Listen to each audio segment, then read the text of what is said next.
Hello, everyone. Welcome back to another episode of Believe in Bears. My name is Joey Christopoulos, my co-host Corey Wootton. But first, today's episode is presented by betonline.ag. In football, it's back and better than ever. And betonline.ag, it's got a new web interface for the start of the basketball season as well. And there are more props, odds, and lines than ever before because BetOnline remains your number one spot for all your sports action this season. So head to that new updated desktop or go on your mobile right now to sign up today. Receive a 50% welcome bonus on your first deposit. Just use promo code BLEAV50, BLEAV50 to receive that bonus. All sorts of sports across the board, right down to your favorite Vegas casino games. Don't wait to take advantage of all the amazing offers available for the 2021 season. BetOnline, the fastest and easiest way to bet on all your favorite sports. BetOnline, where the game starts. Ladies and gentlemen, thank you so much for coming into the pod. We got a heartbreaker on our hands right here. The Chicago Bears lose to the Pittsburgh Steelers 29-27 in Week 9 on a last-second 40-yard field goal by Chris Boswell, a last-second 65-yard miss by Cairo Santos. You know, it was a tale of two halves. That second one got crazy. Let's bring in my co-host, former Chicago Bears defensive end and Fox 32 Chicago's very own Corey Wootton. What is up, Corey? How heavy is your heart today?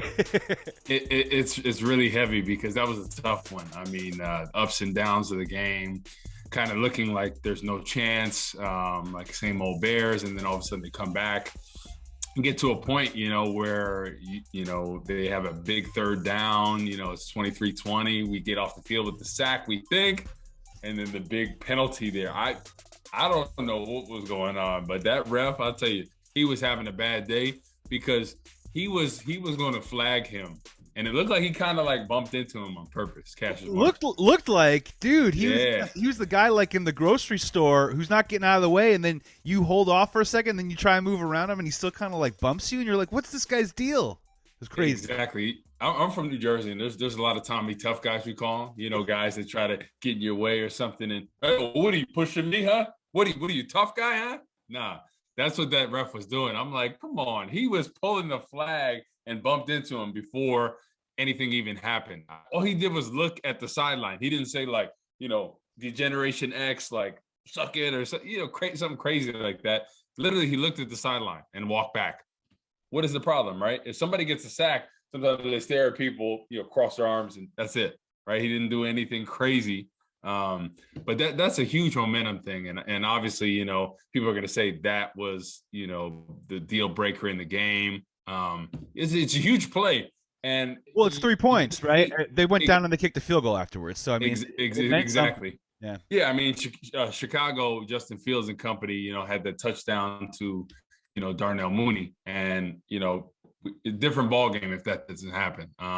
You're not saying we're going to score the same way, but if we score a touchdown, game's over. You know what I mean? So it's tough to lose like that, especially, you know, some calls you're like, okay, you know, maybe missing a holding call or something like that. But like, you know, that kind of call by a ref is very disheartening to see, especially in this day and age in the league. Yeah, Corey, let's just, before we get into the game, let's just stick with the thing, because obviously a lot of people are talking about it, and I think it's kind of entered the sports zeitgeist for the next couple of days. And, you know, Tony Correnti's got a lot to answer for. Where do we go with this taunting penalty, right? Because as a lawyer, if I was Cassius Marsh's lawyer, I'd go over and I'd be like, "Your Honor, who is he taunting? Like, who is he looking at in that? You know what I mean? Like, he could have been looking at the crowd. He could have been staring. So now we can't have our entire body pointed in the general direction of an opponent after a play. Yeah. I mean, is this one of those rules, Corey, where next year they're going to get rid of it or reinterpret it? And it's going to look back. I think so. Be like, man, this was crazy BS.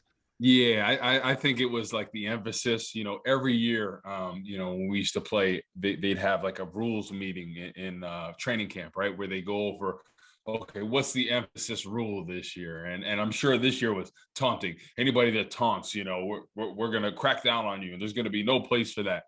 And I think it's kind of ridiculous. You know, we've kind of touched on it in some earlier podcasts. I think the football game itself, people get excited about, you know, people making a play and looking at somebody, staring at somebody down. Like, that's what makes football, right? You go across the middle and you get popped, clean hit with your shoulder, and the you know, wide receiver goes down. You know, it used to be you stand over him and you flex your chest at him. That's what it was. You just let him know that this is my zone, and if you're coming across the middle, I'm gonna make you feel pain. And that's what people love to see.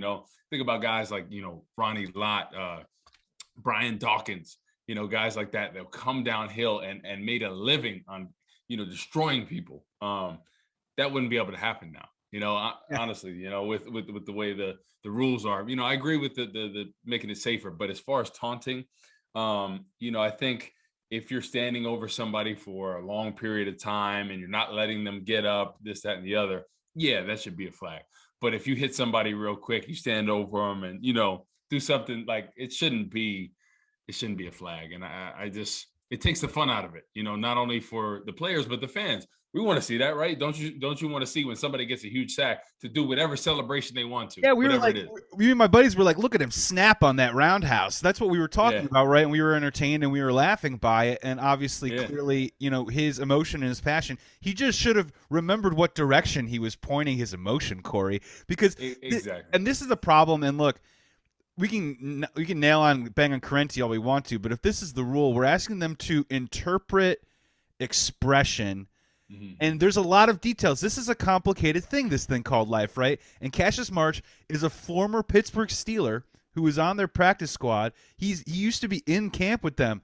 So for him to not get some sort of satisfaction out of coming into the game in a big moment and picking up a sack, and I'm sorry, maybe just looking across that sideline being like, hey, do you remember me a little bit? Like, I don't know. I think that's the spirit of competitiveness. And then on top of that interpretation, the illegal cutback that never happened, Corey. Can you talk on that a little bit? What is and what is outside the tight end box on this one? Correnti after the game said, well, it looked like he wanted to initiate it. Well, you can initiate all you want, but if you whiff by 3 or 4 yards, it's not a penalty. I don't get that one either. Exactly. I think it's a thing where, they have so much emphasis in their head of things like the illegal cut blocks and this taunting that sometimes they try to look for things that aren't there, right? Obviously, seen him go down for the cut block, but he whiffed. Like that's not a penalty. If you don't touch anybody, that's not a big deal, right? It could be a thing where the refs warn that and say, hey, listen, next time, if he connects with him, this is a cut block and we'll get fined for it, and there'll be a flag and this, that, and the other. But if he obviously whiffed, that can't be a penalty, right? That's like saying, you're gonna get a hands to the face penalty when it didn't even happen. Like this doesn't make any sense. So I just think they need to get better. And sometimes when you put an emphasis on stuff, all these refs look for stuff that's maybe not there. It's like if you're always like looking for something like, oh, did he do that or did he not? I can't really tell. I saw him go low. I didn't really see anything. And they get nervous that if they don't call it, they're going to get in trouble, from whoever the supervisor or, whoever that is. Maybe it's Dean Blandino in New York saying, you know what, you should have called that, so maybe they get nervous about things like that. But yeah, it's just taking away the fun out of the game. Obviously they're trying to make things safer.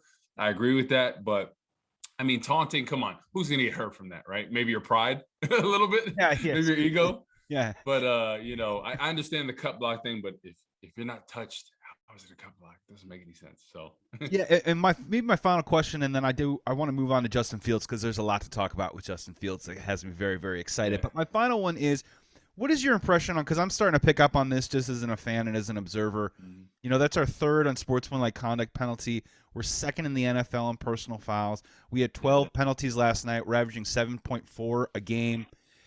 Is there anything to, in your opinion, playing the game for as many years as you did?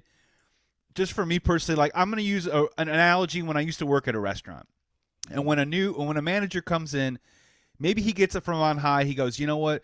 Too many employees have been late lately. So we need you to kind of clean that up. And sometimes you look at the dude or the lady who is late most often and try and maybe keep an extra eye on them sometimes. It just sort of feels like this undisciplined nature that the Bears have been exhibiting now for over a month. It's definitely catching up to them. I kind of sort of feel like, I don't want to say that the refs are targeting them, but when we're talking about point of emphasis and we're talking about stuff that, they walk into a game knowing, the Bears are on the other side of the ones that are more likely to have these situations happen. Mm-hmm. Do you buy into that where, like, it's sometimes, I don't know if it's a chicken and the egg, but the more undisciplined a team is, the more the referees might be willing to call certain stuff, and it goes back in both ways, and it continues to snowball? Yeah, well, I think the thing that people don't realize is refs before every game, they look at, the tape of the Bears or the Steelers, and they kind of know certain tendencies, right? They know maybe TJ Watt is cheating the line of scrimmage. He could possibly be offsides, right? So that could be something. Yeah, exactly. So they put an emphasis on it, and they might be more likely to throw a flag or something like that. Or if they know, Jason Peters likes to get outside with his right hand, or Cody Whitehair blocking, they'll make a mental note of that, and they'll kind of zone in. So people sleep on the fact that refs do watch film too, and every crew, they're going to have an emphasis like, okay, the Bears are very penalized, a lot of holding penalties. They like to keep their hands outside at times, within the tackle box, and we're going to keep an extra eye on that. So that's why you see some of these extra calls. And knowing, that people are constantly calling it against you, you think you'd make a mental note. Okay, let me make my hands inside. And then, hey, after the play, a guy like Mario Edwards, hey, let me just go back to the huddle right now. Let me not, do this extra stuff because they're calling it, right? We're seeing trends. And the thing is, the Bears in general, I can just tell right now, as a team through the coaching, they don't seem like a very disciplined team, because penalties, that's, especially last game, 12 penalties. That's way too many. So you cannot win games in this league. And they almost won, it got to a point where, but you cannot win games in this league being that highly penalized and on a weekly basis. Like, it's not like just, oh, this was a rare thing. They are the more penalized team usually every week. So it comes down to the coaching staff. They got to put an emphasis on it, and it comes to a point where you're like, hey, listen, if you're gonna have all these penalties, you're gonna hurt us, right, in the long. So maybe it's lighting some fire under them. I know they're all pros, we're all pros, but hey, maybe not giving certain people as much playing time on the defensive side. If things keep popping up where you're hurting, a guy like Mario Edwards or something like that, like, hey, let's give him less reps if he's not gonna follow these rules and the trends that are going on. So yeah, I think they have to clean it up, and I think this is the reason why the record is the way it is. It's not by accident. And when I look at defense, right, you look at in the prior year, especially when Vic Fangio was there, he stressed the importance of discipline, gap assignment, and every week we see breakdown in the gaps. And this guy's supposed to spill and he doesn't. He stays outside and tight joints it. And then there's a touchdown run with Najee Harris. Things like that just continue to add up. So it just tells me that they're not a very disciplined ball club, and they haven't done anything to correct it. Yeah, and look, we're not trying to, especially with last night. Like, I hate crying penalties, but you start to kind of go to the source of it a little bit and where's it coming from. And yeah, what do we keep seeing over and over again? Personal fouls, offsides or neutral zone stuff, and illegal men downfield on offense. I think we've seen that all the time. So Corey, can you explain that to me? What is that about? Is that offensive line discipline? Is that just not being in sync with the way a play develops? What is that?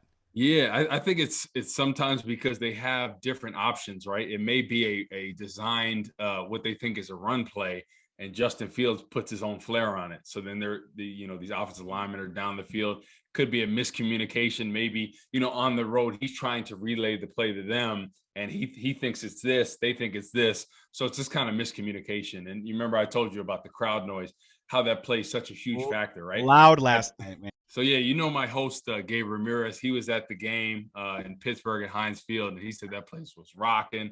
He put some Instagram videos, terrible towels. I mean, it's a tough place to play. We talked about how Justin Fields really struggles on the road, getting those checks, this, that, and the other. So that's why you see a lot of these penalties. I think they're just not on the same page. And Justin Fields is different than Andy Dalton, right? He can make something out of nothing. So maybe design run that kind of falls apart. He can possibly boot it and look down the field for a pass option. So I think they just need to get on the same page and let these, offensive linemen know that, hey, there's a chance that he could, do a pass here. And if they could do that, we won't see as many down the field, because it's been too much ever since Justin Fields has been the starter and played. There's been too many of those illegal man downfields, and it's every week. So they just need to get back to the basics and fundamentals. They have to know their job like the back of their hand. Everybody, they got to be in sync with Justin Fields. Justin Fields has to be in sync with the O-line. And I think people really sleep on the importance of him not having these offseason reps with the ones. and it's We're seeing it. gotten better. Yeah, it's gotten better every game. I think these past two games, leaps and bounds, right? But there's still a lot of stuff that happens in the offseason that Justin Fields just didn't get. Andy Dalton had all those reps. So we're kind of seeing them, feel off each other and gel. And it sucks. It has to be on the fly. If all things, I mean, Justin Fields should have been the starter from day one, and we should have had all these prep and everything, but it didn't work out that way. So things are on the fly. But the one good thing is, I mean, he continues to get better. And honestly, without that pick, I mean, and you really can't blame that. I mean, Cam Hayward, I mean, he's you got to give it leads up the for league Cam. in bat down passes. He's an absolute force in there. One of the most underrated. We were talking with Ike and Mark, one of the most underrated D tackles in the game. I mean, that's just one of those lucky plays where he puts his hands up, he got it. Great play by him. But that's not on Justin Fields. I mean, it comes down as a pick. But in my opinion, it wasn't a terrible throw. It wasn't something, where he just threw it up through a prayer. He continues to get better. And, like you said about putting that safety belt on, that seat belt, he's looking pretty dang good. I think the past 2 weeks, it gives me a lot of confidence in him. And I think the whole world is seeing that, in Chicago, Justin Fields is that dude. He's going to be that franchise dude. And it's really fun to see him develop in such a short period of time. Well, yeah, and a couple things. Well, the first one is I think we're going to see it's almost a small thing, but I think if we're able to somehow clean up those situations where, again, in that first half, how many times were we 2nd and 21? How many times were we 2nd and 12 and 13? I don't even care if you're a rookie or maybe an 8 or 9 year veteran. Those down and distances are just going to be problems for any quarterback under there. Once we kind of got out of that a little bit in that second half, Justin Fields, 228 passing yards. He was 9 of 16 on passes beyond 10 yards.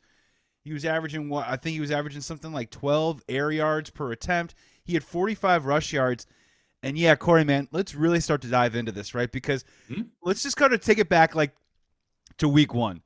We saw Andy Dalton, and we said, this is kind of a waste of our time. He got in against, week 2 against Justin Fields, and we saw some of those raw kind of moments. And Corey, man, you were kind of on it early where you were like, man, this breakout performance, it's coming. It's coming. Well, a few game plans, a few tough moments, and maybe a couple of rough starts by Justin Fields later. Yeah, man, we're now 2 weeks into, I think, the first actual real glimpse of what this guy can be in this NFL. And all the stuff that we've kind of thought and seen in the mental makeup and all the physical skills are starting to come together. So just talk about, man, like the decisiveness. Dude, in my head, when I'm watching him, 1, 2, not there, tuck it and go. You said that a couple weeks ago. Exactly. And he is doing that now to great success. All of a sudden now he is getting around the edge, right? There aren't a lot of, all of a sudden D lineman can't catch him, which we thought was going to happen, which was starting to happen when he first came out. It's all really starting to build on itself, and I know that it's a really tough loss last night, but these are kind of those moments that I think Bears fans knew what was going to happen was a loss, but Justin Fields looks great. So how do you pick and parcel with that, right? So, I mean, let's just dive into Justin Fields, or what you saw just in this last game. And I don't know, man, maybe on that road with that seatbelt, maybe we're going to enter one of those open fields for a little bit, and maybe I think he's sort of coming together. I see consistency possibly in our future. You know what I see? What really scared me about this game, I talked about it, was the crowd noise, right? And playing against TJ Watt. And TJ Watt had 3 sacks. It is what it is. But I didn't think it was a game where the Pittsburgh Steelers completely dominated them. I didn't think it was that. But what I love from Justin Fields is his confidence. I feel like if he would have got sacked 3 times by the same person in weeks prior, it would have gotten his head. And, he would have been a little skittish in the pocket and things of that nature. But you didn't see that. You saw the decisiveness. You saw him, sticking with 1, 2, and then tuck it and go. And that's what I love, because it's such a different element. When you have that, it's a nightmare for defensive coordinators. And, Ike Taylor had talked about, well, they have a lot of experience with, from the Ravens, Lamar Jackson. Mm-hmm. Yeah, going against him twice a year. But I mean, Justin Fields, is a way better passer. I mean, nothing to take away from Lamar Jackson, but I know it, everybody out there. Justin Fields is a pure passer that can run like Lamar Jackson, if not better at times. So it's unbelievable to see such a young guy come along, because think about, when we saw some of these losses, we were like, oh my gosh, like panic mode, right? But then seeing him bounce back, the last week and then this past week, it's impressive. And I think if he can continue to do that, the 1-2, tuck it and go, and just really feel comfortable in the pocket. And what I love now is the fact that he's utilizing the tight end position, right? Because I think that's such a different element. You look at how Big Ben is really comfortable with his tight end, and then every other quarterback out there. It seems like, once you have that good tight end connection, it makes everything that much easier, because you don't have to force anything on the edge, right? You have the zone beaters across the middle. You got a sure target, an instant first down at times. Jimmy Graham was in there, Cole Kmet. I just love the mixing and matching, and I thought this was his most balanced passing performance. Look at the targets on there. He had Allen Robinson, Darnell Mooney, Cole Kmet. Goodwin had that nice 50-yard bomb. Yeah. And that's a situation where maybe if he would have hit him a step earlier, that he could have been running, that could have been possibly a touchdown. But hey, it's still great to see these long passes, because for the Bears, what has been the talk of them the past, since Jay Cutler has been there? Oh, we can't do the long ball. Mitch, and then, Nick Foles and Andy Dalton, nothing above 10 yards. What we're seeing is stretching the field, right? Which is great, because not only do we have a guy that can tuck it and run when we need to, he can stand in the pocket, see the pressure in there and complete an absolute strike to guys down the field. And, what we saw was Mooney as his favorite target, and this, I loved it, because he wasn't locking in on anybody like we've seen in prior weeks. He was kind of taking it as it comes. What is the defense giving me, right? And that's huge progress, Joey, because, in the weeks prior, he was like, okay, this is my read and this is what I'm going to do. What I saw was, do the right thing. Here. Okay, yeah, do the right thing. Yep. Exactly. Now he's looking at there. It's not there. Okay, what's right there? Okay, that's there. Boom. And if it's not there, tuck it and go. Love that. Love that progression. And as you see, time go on, especially on the road, that's what I love. Because in the weeks prior, the Browns game, some of these bad losses, Tampa Bay, we saw him look frantic at times. Yeah. And in this place, Pittsburgh, one of the hardest places to play, in my opinion, for an opposing quarterback, he looked very comfortable. And that's what I love to see. After the interception happened, he wiped it off. And in the second half, when the game was on the line, when we needed scores, he stepped up big. I love what I saw. Like, for you, do you notice the confidence? Like, I know for me, like, just seeing it, do you notice that confidence with him? Yeah, absolutely. So, I mean, the demeanor hasn't really changed for me, even when he walks off the field. I don't know. It's the one of those body language things. So in that Browns game, I was just kind of waiting for him, like, please don't cry in your first game. You know what I mean? Because, it was just really bad. Of course he wasn't going to do that. I'm totally being, tongue-in-cheek about that. But, yeah, no, there's something about what he's going through right now, which I hope continues, is I always felt like, and I hate to bring it back, when I felt like with Mitch was a people pleaser. And you know what? He wanted to do it not just for his teammates, but for his coach, for his mom watching home, and every single Bears fan out there. And look, that's a cool thing to have inside of your heart, but I don't know if that necessarily leads to successful football. With Justin Fields, I think he was starting to do that. Run the right play within the system. We just went over this in tape, so make sure wait for this play to develop and this second layer, all this other stuff. But now I think he's getting comfortable enough where he knows the plays. He's got the cadence down. I think he knows what his offensive line is and is not going to do a little bit more on a week-to-week basis. And I think he's just playing a little bit more on feel. And I think he goes, the decisions that I make are going to be best for the football team. And that's kind of what I'm seeing right now. And, man, we saw some great throws last night. I want to throw it back at you. A lot to choose from. For a former NFL player, which throw to you really sticks out of, like, this guy is starting to come. Like, this confidence is starting to happen? Was it the Darnell Mooney throw? Was it that needle seam thing to Jimmy Graham? Some of the connections to Kmet, the teardrop to Allen Robinson. If you could pick one, what was it that meant, oh, man, we might have a dude? So what really stands out to me, and talk about tight windows, right? When I looked at the tight end position, right, the one to Jimmy Graham where he completely threaded the needle, and some of them to Cole Kmet where he was double covered, and he's like, "Listen, I'm gonna put it through this window. I'm gonna throw an absolute bullet." And he was avoiding those. He had been avoiding those, and he started doing those. Exactly, because he has a different type of arm strength that not everybody has in this league, right? Andy Dalton doesn't have that. Nick Foles doesn't have that. Some guys do not have that, right? And to see him put it in such a tight window and say, he's covered.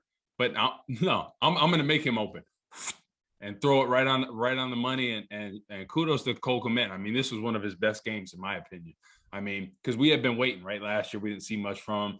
Early on in the season, not as many targets. And then slowly we see him and Justin Fields, building that connection on there. And it's going to be amazing because, like I said, every great team out there has a great QB tight end connection, right? And then you look at, once this gets, what we need is a little bit more in the red zone with them, because I think it's going to be an X factor, right, in the red zone, because you look at this game and 2 field goals in the red zone. If we could potentially get some targets to Cole Kmet in the red zone, I think that's a difference maker. You look at Ben Roethlisberger, him targeting his tight end twice in the red zone. And it's just such a tough matchup, because you got a guy 6'5" in Cole Kmet that's 265, 270, strong, can use his body. Now he's comfortable with his hands, right? That was kind of the knock on him. He's catching the ball. So I want to see that in the red zone, really open that up, because I think that would be a security blanket. And that's the situation where, like, hey, in the red zone, let's target Cole Kmet. Hey, Jimmy Graham, we know what he's been able to do. A couple of years ago, he had a lot of tight ends in the red, a lot of touchdowns in the red zone. So I think that's going to be an X factor going forward if we want to have success, right? Replacing some of these field goals with touchdowns. And I think it starts with the tight end position. Man, that's such a great call, because I was just thinking inside my head, if a person walked up to me that hadn't watched Bears football all season and they went, hey, Corey, hey, Joey, when the Bears get in the red zone, who do they like to throw to? We'd go, we don't know. We really don't know, right? I mean, Darnell Mooney aside, he had a great game last night and made a great catch in the fourth quarter. That's awesome. But in terms of in those moments, I don't know if Darnell Mooney is exactly the guy you want to consistently scheme up. You need physicality, you need size in the red zone, right? So, yeah, is it Cole Kmet? Is it Allen Robinson? Is it something else? And obviously they love doing that kind of little gadget play. But, yeah, that's going to be really huge. Who is that guy? And can that player know in that moment that we're going to be depending upon you when we get in the red zone for some targets? You better be ready. This isn't just when your number gets called. These are the guys that we're going to be looking for. And that's going to be an interesting thing to move over in the next couple of weeks. I want to get your take on, what you thought from David Montgomery. I have a couple different thoughts. Like, my first one obviously is I want to get your thought on the Wildcat, which we've actually ran with success. Now that David Montgomery's back in, it definitely helped them out a whole lot. It felt like Justin Fields enjoyed having Montgomery in the backfield. Maybe a rookie running back on a pass protection play. Yeah. Maybe is a little bit. Maybe is something that had him a little bit, skittish in the past couple of weeks. But Montgomery, not flashy, but it looked like he played pretty solid. He looked pretty good.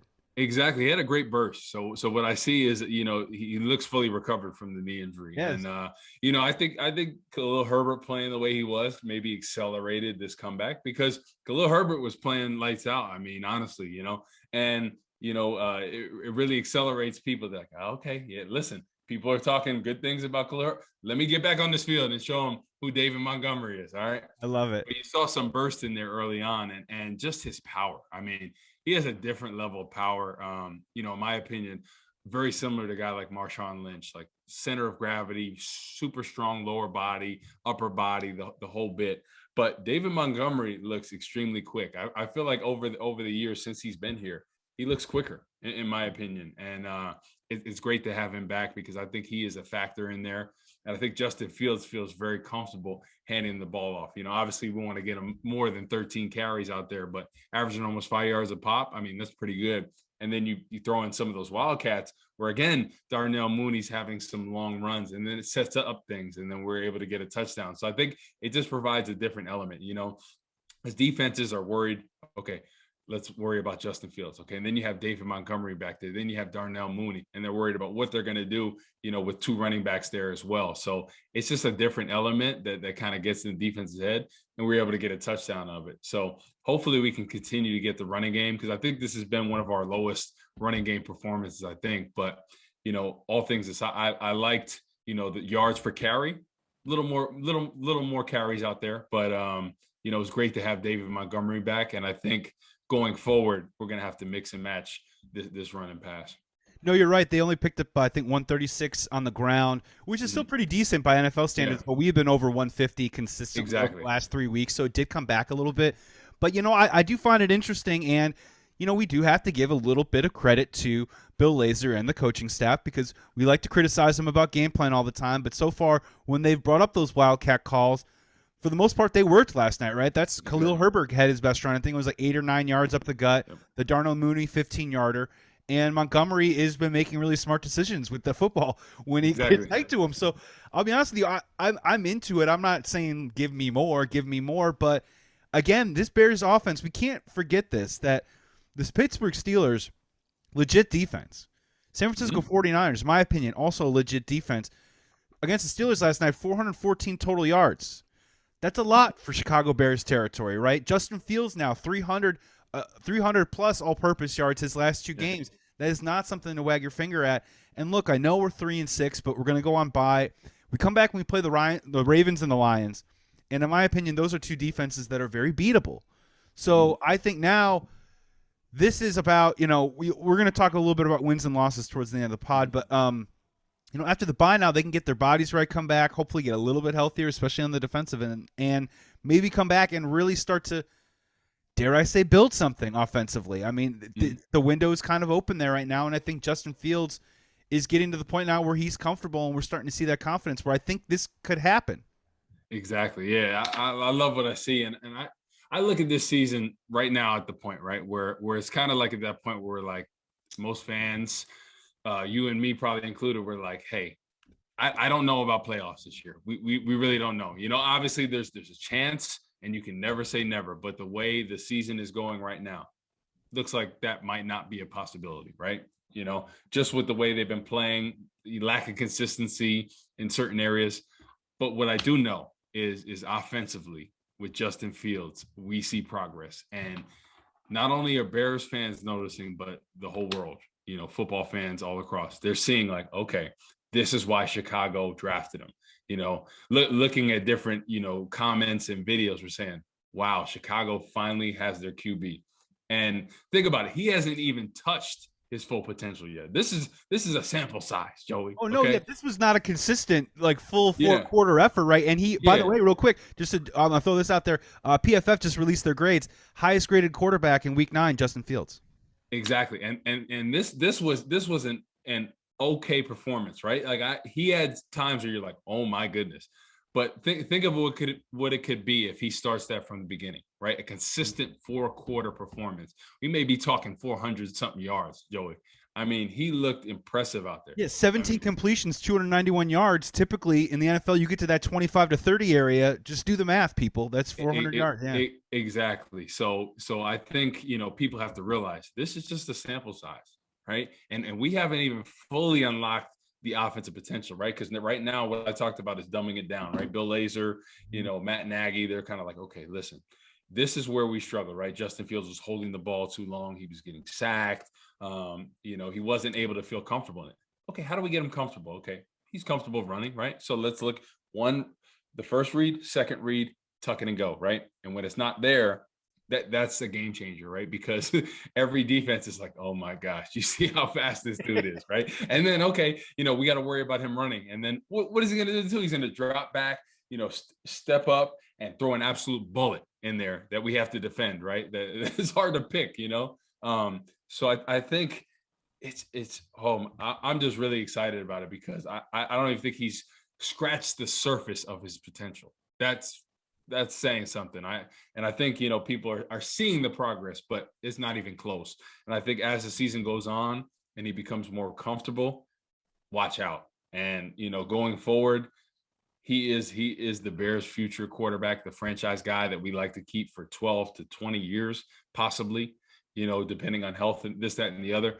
But Chicago finally has a franchise quarterback that is a dude in all facets, right? Not just a guy that can run the ball and pass it occasionally. No, he can pass the ball down the field, right? And that's something that we've been missing for a while, and it's great to see. It feels great, man, because I think people sleep on how rare that is to have a guy that can be that fast and then still, be an amazing passer with a cannon of an arm. I mean, cannon, you just don't see that, right?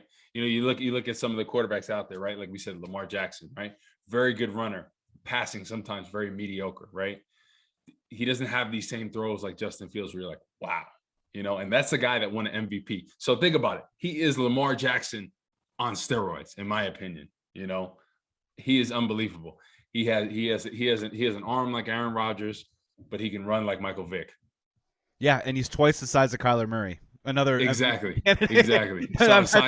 No shade of Kyler Murray, but I mean, yeah, saying Justin Fields is big is what I kind of exactly. But the point I'm making is that he's just a combination of all the right things, and what we see is progress, right? And this is a Bears team that's trying to figure things out, game planning, scheme wise. The coaching has kind of been in disarray, but I just love what I see from him, and it just makes me very excited for the future. So in my head right now, I'm like, hey, whatever happens this season, I'm almost really not worried about it, because I'm like, as long as we can get progress with him, and some of the young guys offensively, that's what I'm really focused on, because I know, next year they're going to beef up the O-line for sure.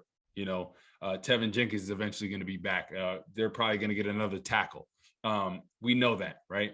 So it just makes me very excited. Then they're going to continue to add weapons for him, and it just makes me very excited, man. So Bears fans, regardless of how you feel, and I know the season hasn't gone the way we want to, but I think you can rest assured that Justin Fields is progressing the way we want him to. And it hasn't been pretty at times, but we see progress, and we see things to make everyone very excited about the future. Yeah, very well said. And, in terms of this, we're at this point in the season, right? And I think maybe a lot of Bears fans in the back of their head knew that, we every Sunday you want to hope that the Bears win, and you're always going to root for them to win. But we were always kind of worried that this was a situation of the Bears are going to lose. We hope to God Justin Fields looks good, and kind of sort of manage that as we move along. Now, I think the coaching staff is still in a lot of trouble. I don't know exactly how they turn that around. And look, at 3-6, it's really daunting, right? You got to go 6-2 the rest of the way. And you still have the Ravens, the Packers, the Vikings twice, the Seahawks, and the Cardinals still on the schedule. So, You know what I mean? So, honestly, these next 3 games, the Ravens at home, Detroit on Thanksgiving, the Cardinals at home, December 5th. You kind of need to win all those 3. I'm just putting that out there if you want to actually be in the playoff picture. But in terms of Justin Fields, I think obviously on field we want consistency. We want to see him continue to build upon these habits and these instincts that he's growing in the NFL realm. In your opinion, how important would it be for you to see Justin Fields pick up a signature win against one of those teams? Does that mean a lot to you? Mean a little bit to you, or that can also go a long way? I think a signature win is huge, and I think if they can pull a win, I honestly think the Ravens game, I think that's a very winnable game, right? I agree. But that would be considered a signature win. In my mind, I don't think so. I think the Detroit game, that's a win. Got to take care of it. That's a win. 5-6. Arizona, that's the difference maker. And what I think, though, honestly, and I'm going to make a crazy prediction, and my people say I'm crazy, right? I might agree with you. You look at what these 2 quarterbacks are, right? Kyler Murray, Justin Fields, and I think Justin Fields, he's a competitor, right? And he's saying, oh, yeah, Kyler Murray can run. He can pass the ball this. And say, no, I can do it better. Mm-hmm. And I'm telling you, I think he's going to have his breakout game against the Cardinals. Like, we're like, whoa. Like, where he really goes 3 scores. Yes. Yeah. Exactly. And I think everything's going to come together because, what I see is progress, right? At Heinz Field, being able to have one of his best performances with the crowd noise. And that just lets me know he's becoming comfortable with the silent count and relaying everything to the offensive linemen, the receivers, the running backs. I see progress there. And I think he's just going to continue to get better. And I think this game, it's going to be like a thing where, they always comparing this person, that person. He's like, okay, Kyler Murray, Justin Fields. That's going to be the whole talk that week. And I think he's going to have that signature performance because he's a competitor. When he's had bad games, he's bounced back. And that's been since his high school days. Ohio State, he plays bad against Northwestern. Then he comes back against Clemson and goes toe-to-toe with Trevor Lawrence, outplaying him. So when he has a thing like that, they're saying, oh, these are the 2 quarterbacks, Trevor Lawrence, Justin Fields. Who's going to do better? Justin Fields outplayed him, right? He likes to prove himself. And I think this is a game where he's like, hey, Kyler Murray, there's a lot of buzz about him. People say he's that dude. I'm that dude too. All right? Y'all going to see. Yeah, and down the road too. I mean, one when you look at it, Arizona in December in the Chicago cold. I like that as a matchup. Also, to look, I think Arizona is a great. I think they're one of the better teams in the NFL. Maybe they're the class of the NFC right now, but they're not going to go 15-2. Okay, it's just not going to happen. They are going to lose Yeah, some games eventually. Chase exactly. Edmonds is out for multiple weeks. Kyler's been a little banged up. Obviously, he didn't play this last week. And DeAndre Hopkins. Let's just Yeah. kind of see where they're at in 3 weeks. And again, Bears fans, I will just throw. I'm going to throw this one out there. Just keep in mind, I know we're 3-6 Mhm. and we're not going to the playoffs and everything sucks, but and this isn't a linear path, but if we continue to have these Justin Fields performances, and dare I say, we're just scratching the surface of that, when you have a quarterback in the NFL, guess what? You can win every week.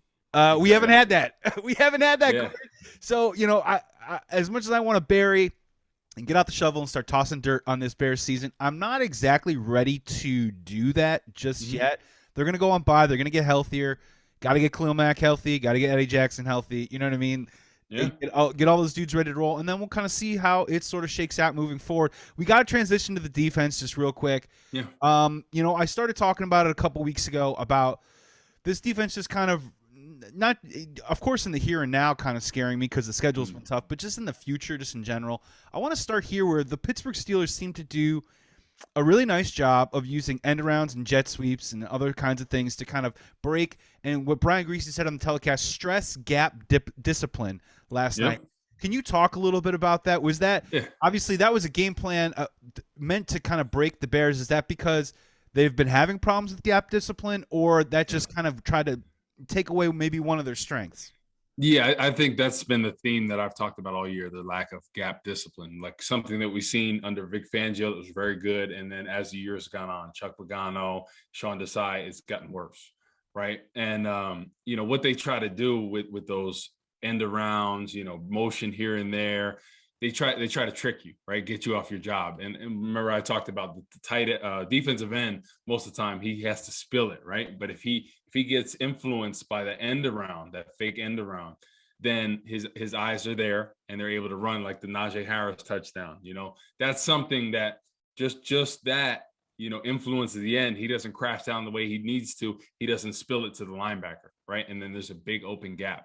So that's what that was their plan, because they're like, listen, Chicago is not a very disciplined team when it comes to the running game, and we're going to try to attack that, right? Because I think Pittsburgh knows that they're not the offense they used to be with Big Ben. They Oh, know and for they sure. they don't run that often. That was a Exactly. They that was a don't. specific thing to play against them. Exactly. Yeah. Exactly. So they thought like this: listen, the only way we're going to beat Chicago is if we exploit their deficiencies in the run game. Mhm. And that's exactly what they did, right? The numbers weren't crazy that Pittsburgh did rushing wise, but when they needed to score, when they needed yards, they were able to do it. And that's something that's very surprising, just because of the history of the Chicago Bears defense, right?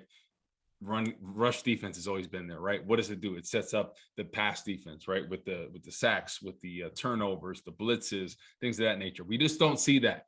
Why? Because they cannot stop the run, right? And there's a correlation to teams that can stop the run, pin their ears back, dial up blitzes, getting turnovers, things of that nature, and helping a young quarterback. We just haven't seen that, right? If we would have had the same defense in 2018, right now, oh my gosh, And it'd be Corey, night and Corey, day. isn't that a part of the problem though? Where like, look, it's just Akeem Hicks and guys like Eddie Goldman. Akeem Hicks, when he's healthy, when he's right, still a Mhm. difference maker. But he isn't always healthy and right. Are we still kind of, unfortunately, sort of kind of crossing our fingers and hoping that these guys can suit up and get out there? I saw Hickston was in and out of the game a whole lot. It's Mhm. just kind of one of those things where, unfortunately, really good player, had some great years for us, but now it's just something we're gonna have to maybe eventually move on from those guys because I don't know if we can depend on them on a week to week basis. Yeah, I think it's a situation where you look at the numbers and what he wants, and what he's asking for, because I think what I do know is when he's out there and he's healthy, he's a factor. I mean, Yes. he is the engine that runs that defense. He's the vocal leader. He sparks everything. Look at what he did for Khalil Mack, and Khalil Mack is an absolute beast, whether Akeem Hicks is there or not. But Khalil Mack didn't have a defensive end like Robert Quinn opposite him for years, right? Hmm. But what happened was a guy like Akeem Hicks, the influence he has inside, pushing the pocket, taking on two defenders, really allowed Khalil Mack to really have some one-on-ones in there. And, the thing is, quarterback couldn't step up. So what do? Go to the outside. Khalil Mack's there. But Akeem Hicks, he can rush the passer. He can push the pocket, the vocal leader, the engine that runs that team, the heartbeat of a defense. So I think it'd be hard to go, without him. And I'm not saying this is comparable, but, it's like the one year, 2012, when we had Brian Urlacher, and then the next year, 2013, he didn't have him. And the defense fell apart. I'm not saying, Akeem Hicks is Brian Urlacher, but there is a similar type of impact, and I think you want leaders in there, and you just have to do what makes sense financially. And I hope it can work out, because when he is healthy and he hasn't had any debilitating injuries where you're like, okay, he has a bad knee, he has a bad back.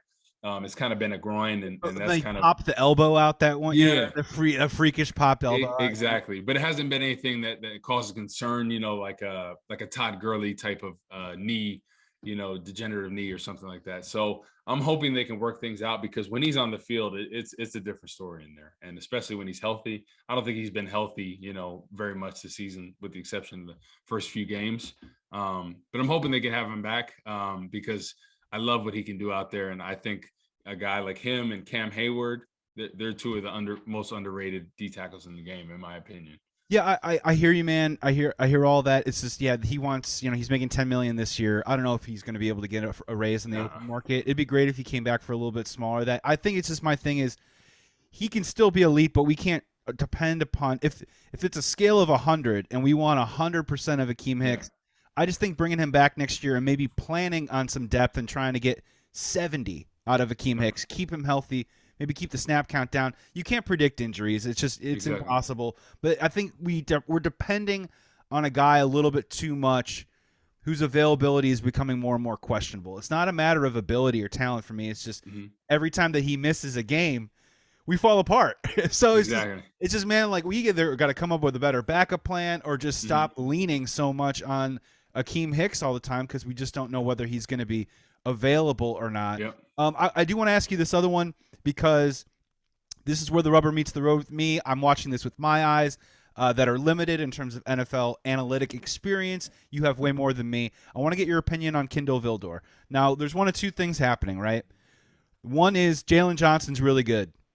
So what's the opposing team going to do? They're going to try and target the guy who isn't Jalen Johnson. That makes a ton of sense. And there's a part of me that thinks Kindle Vildor is getting a ton of reps right now, right? He is getting experience, and I'm a huge baseball guy, and I believe that there is a lot of value, and you'll see those guys, those starters who have ERAs over 6 one season, but they keep throwing them out every 5th day. Just say, man, get your innings, get your head kicked in, and then they come back, and all those reps, all those experiences make them a better player, better pitcher, and it clicks. Where are you on Kindle Vildor right now? Are you seeing a guy who's getting valuable experience?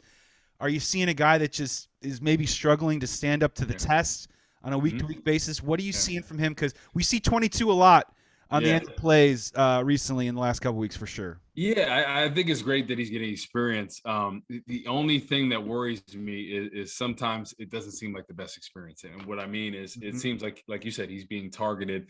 And the thing is with cornerbacks, right, they are a lot like receivers, right? The ego, confidence, that all goes hand in hand, right?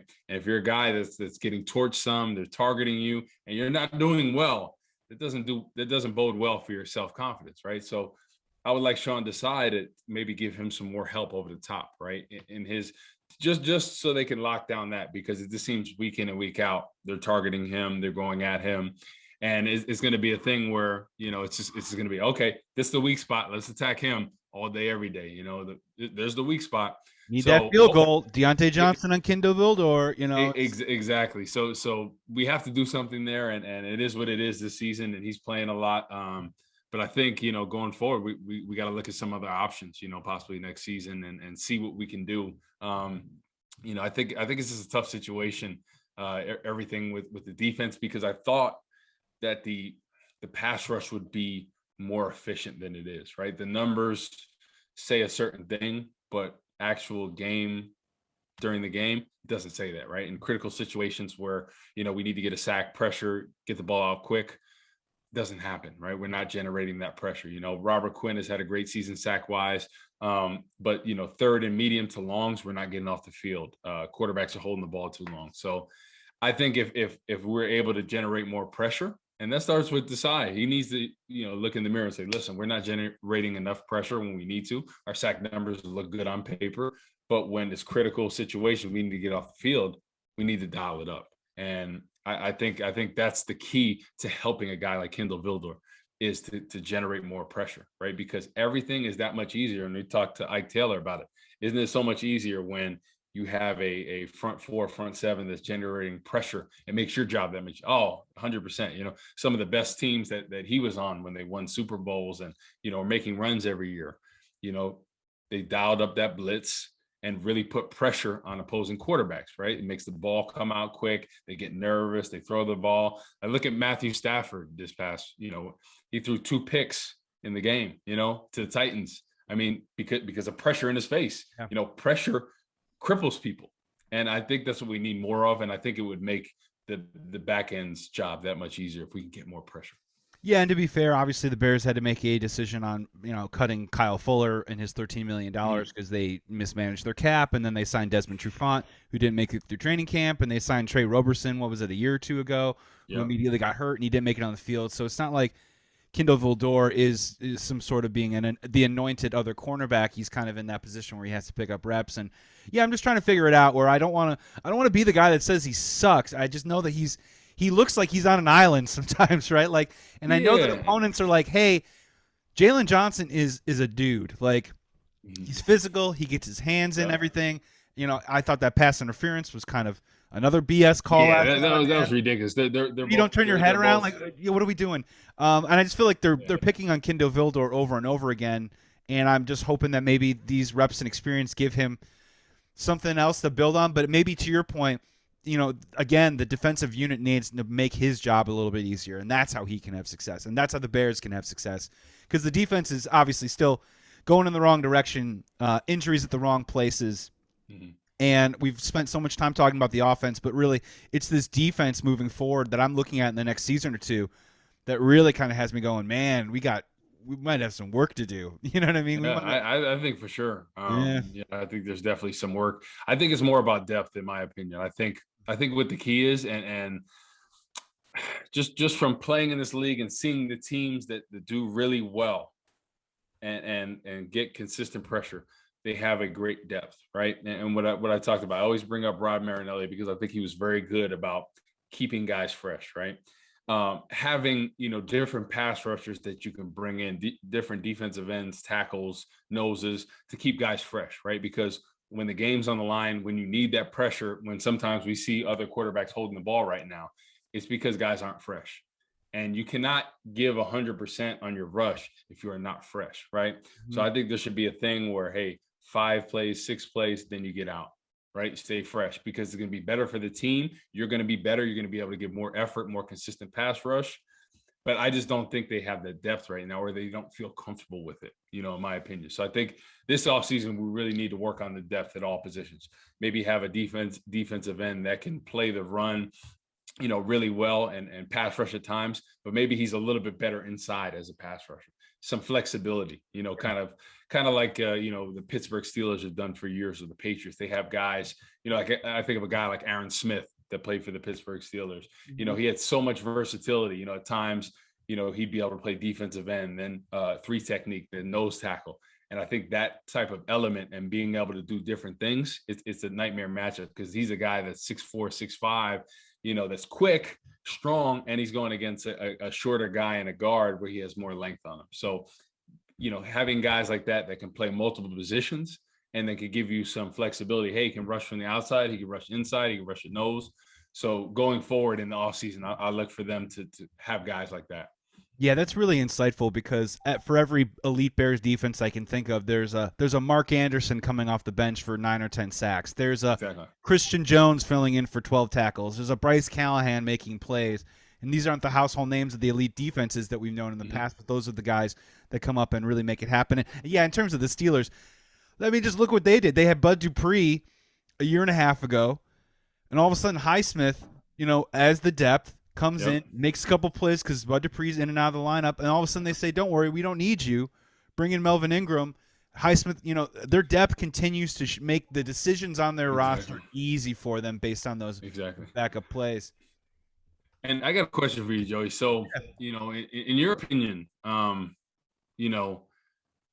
do you think Pace has done as far as bringing?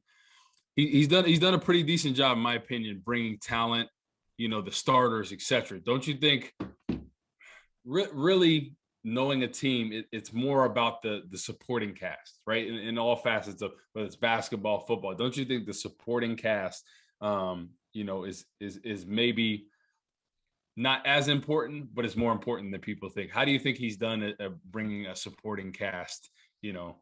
Well, as we've seen throughout his tenure, and let's go to 2018 and even 2019, there was the smaller moves like bringing in a Buster Screen and a Bryce Callahan, like I already mentioned. And it was those kinds of moves that I think were really helpful for this Bears defense.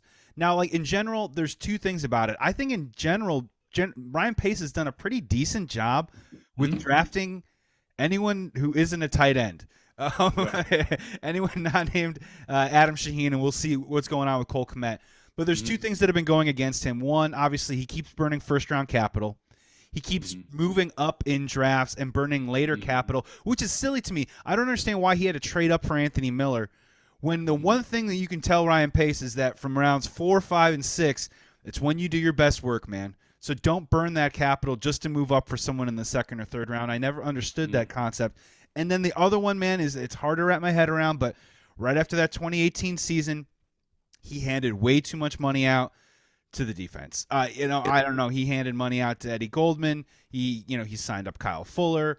He extended Danny Trevathan last year, which I found to be quite curious.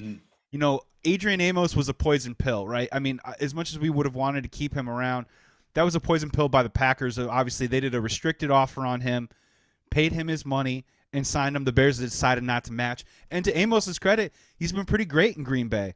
So, again, like I like some of the moves that Ryan Pace has made along the way, but every single move like that has been kind of countered with a move that has tied his hands at the same time, which makes me feel like that there's a little bit of a lack of vision and there's a little bit of a reactionary mentality to just because this happens or doesn't go my way, I need to automatically switch it around and I need to do something else. Like after that 2018 team, you didn't really need to spend a lot of money on Eddie Goldman, but you kind of did. And instead of saying to yourself, we're just going to ride this defense and Mitch all the way to the Super Bowl, you could have also said, our defense is pretty damn good. Why don't I draft a couple more guys, and why don't I spend that money on the offense and create more of the balance? You went top-heavy in that, and we're still kind of paying for those sins to this day in terms of salary cap problems. I mean, what's your take on what Pace has done just overall? Yeah, I mean, I think he's done a pretty good job on getting the talent in the right places, right? Bringing in Allen Robinson, drafting a guy like Darnell Mooney. There was a couple misses here or there. Like Anthony Miller was productive for a season or two, and then kind of fizzled out. I think it's more so. Yeah, exactly. That's what I think more so than anything. But I think Eddie Goldman, that one kind of baffles me a little bit because when I look at paying players, I don't really see the emphasis on nose tackle, in my opinion, because I think that's a guy you can get anywhere potentially, right? I really think that if Eddie Goldman was an 8 to 10 sack nose tackle, now we're talking, right? But that's the thing. You can have anybody play the run solid off the street, in my opinion. I think you could find run stuffers anywhere.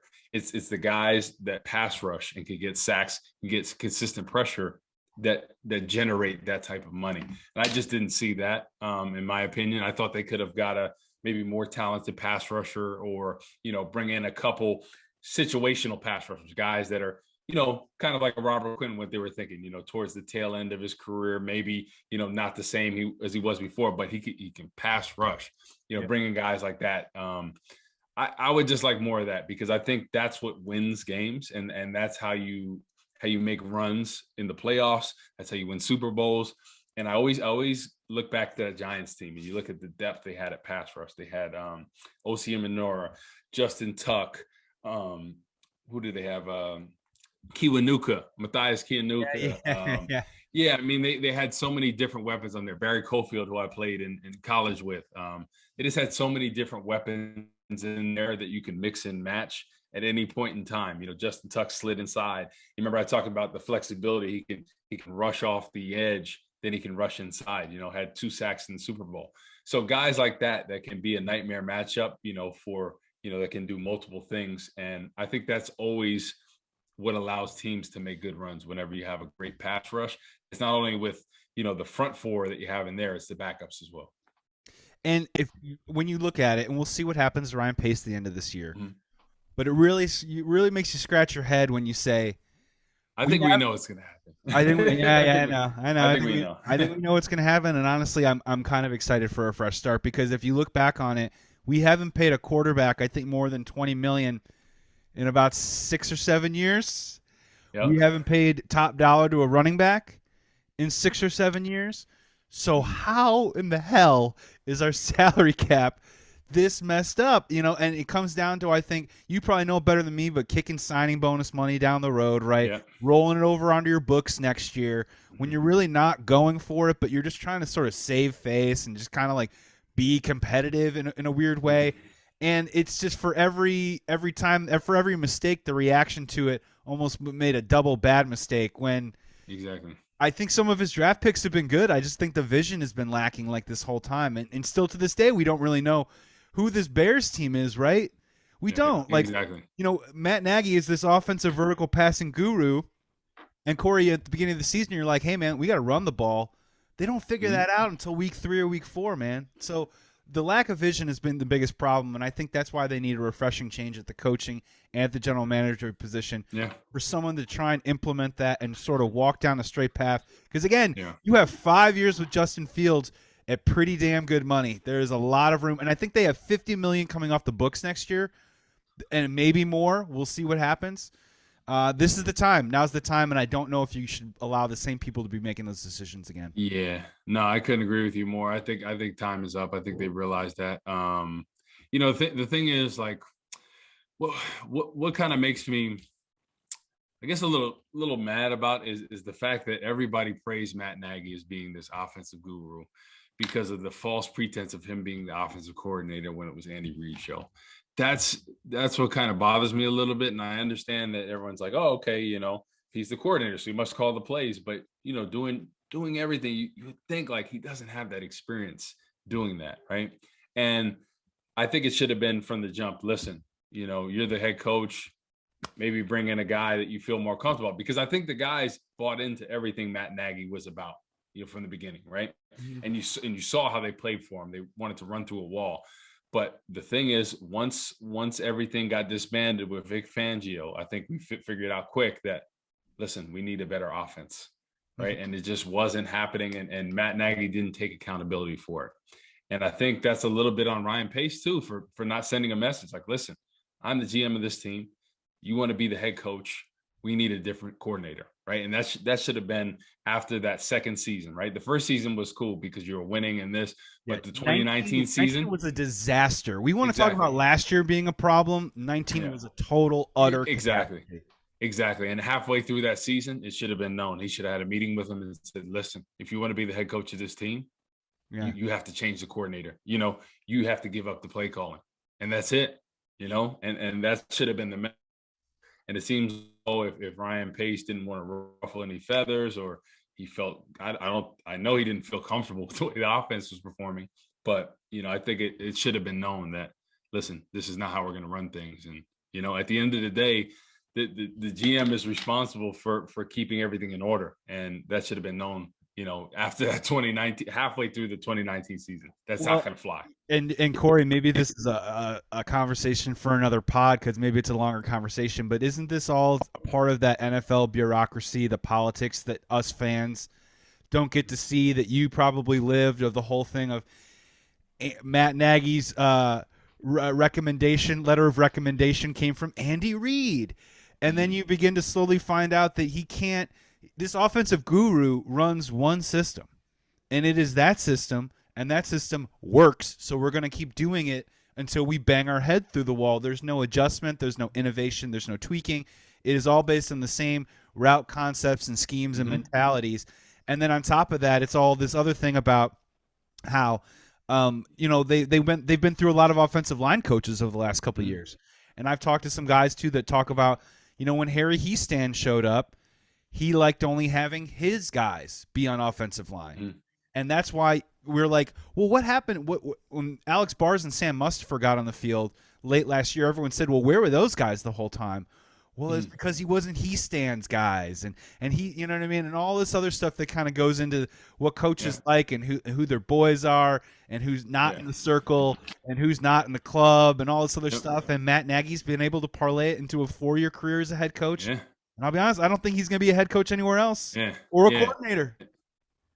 No, I agree with you. I think people are going to look at his track record and say, I think he did a good job when he first Bears of rallying the troops, getting everybody to buy in. Because I think if he would have just relinquished the play calling duties back in 2019, I don't think we'd be sitting here saying this right now. I think everything would have been better, and I think Mitch had a better career. Whole time everybody think it was Mitch, and it wasn't. Mitch Trubisky isn't Justin Fields, so I'm glad that maybe it didn't work out. I hope Mitch has success, in the future. But I think Justin Fields is a better player than Mitch could have ever been, in my opinion. But yeah, I just think it was a thing, with Matt Nagy that he ruined Mitch Trubisky, and I feel really bad for him. I feel bad for him because I think if you could have schemed it up better, if you would have had Bill Lazor, calling some of these plays and consistently and mixing and matching the run, I think it would have worked out a lot better. And I don't think everyone would be saying, oh, Mitch Trubisky is this trash pick, and I really don't think he is. So it's just unfortunate that, he had to go through that. But I'm just hoping now that they realize it. I think everyone realizes that Matt Nagy was the problem in Chicago and it wasn't Mitch. So, going forward, I just think we need to find a coach, a more offensive minded coach that has a proven track record. That's what I said. Like, I think a Ryan Day is a great pick, a guy that has called plays, been an offensive coordinator for years. His systems work, and he has experience with a guy like Justin Fields. So I think that is one of my top candidates, in my opinion, because I look at how Cliff Kingsbury, coming from college scheme and what he's done with Kyler Murray's career. And, it didn't start out that way. It was a process, right? And you got to give people time. We've given Matt Nagy time, and this time is over after the season, in my opinion. So I would like to have a offensive guru, not somebody that was working under somebody, but somebody that had been a track record of calling plays. Yeah, I don't even really, and part of the reason why I was I love the Ryan Day. Part of the reason I was leaning on that Sean Payton thing, obviously because it's a big name and it would be very surprising, but I don't know, man. And people always talk about that Cheesecake Factory menu that Matt Nagy always has, you know what I mean? The big stuff. But at the end of the day, dude, I don't want a guy who calls just like one great play. I want a guy that walks in and goes, you know what? I don't care how we play today. We're getting to 24 points. Like, I love it when he goes, hey, man, I think in this game plan, we run the ball 35 times. I think in this game plan, we throw the ball 35 times. I think in this game plan, we split. I think in this game plan, we run sweeps to stress their gap. I want someone that's innovative, creative, and that can willingly kind of match their system to the opponent that they have on week to week basis. Adjust. Yes, keep them guessing. Keep them guessing. You know what I mean? And Justin Fields, legs, brains, arm, makeup, physicality, I think he can play a lot of different games, right? He can play a lot of different kinds of games. So if we have that kind of quarterback, we have to match him with that kind of coach. I don't think we have that right now, and hopefully we do get that by season's end. Yep, that's what I'm hoping too. Corey, let's go on a bye week, huh? Yeah. BLEAV in Bears listeners, thank you so much for checking out this episode of Bears Steelers postgame. Me and Corey, we're going on vacation together. No. Yeah. We're going to go play tons of golf. But no, man, enjoy your week off, man. Today's episode was presented by betonline.ag. 50% off your first welcome bonus when you use promo code BLEAV50, BLEAV 50. My name is Joey Christopoulos at Joey Sports Guy. Corey, man, take us home. We're taking the rest of the week off, but we're coming back, and we're going to preview a huge must-win matchup against the Ravens in Week 11. Exactly. Looking forward to it, man. You can find me on socials at Corey Wootton, COREYW, 2 O's, 2 T's, ON, Instagram, Twitter. looking forward, rest and recover, not only for us, but the Bears team, right? Hopefully we'll see a rejuvenated team. We'll see Justin Fields have some trademark Justin Fields, what we're going to know it as, performances. I'm just looking forward to it, man. The future is bright in Chicago. I couldn't be more excited. I know you're excited, smiling ear to ear. Yeah. But looking forward to it. So rest up, recover, golf, do whatever you want to do, and we'll catch you guys next week. Very well said, Corey. And yeah, man, I'm banged up as a podcaster, right? I need the next week. Your ears, and your ears are hurting. A sprained ear, man. Got a sprained ear from all this Nagy yelling we've been doing recently. Everyone, thank you so much for checking out this pod. Be well, be safe. Please be good to each other. Like and subscribe this pod, and we'll be back very soon. Bear down.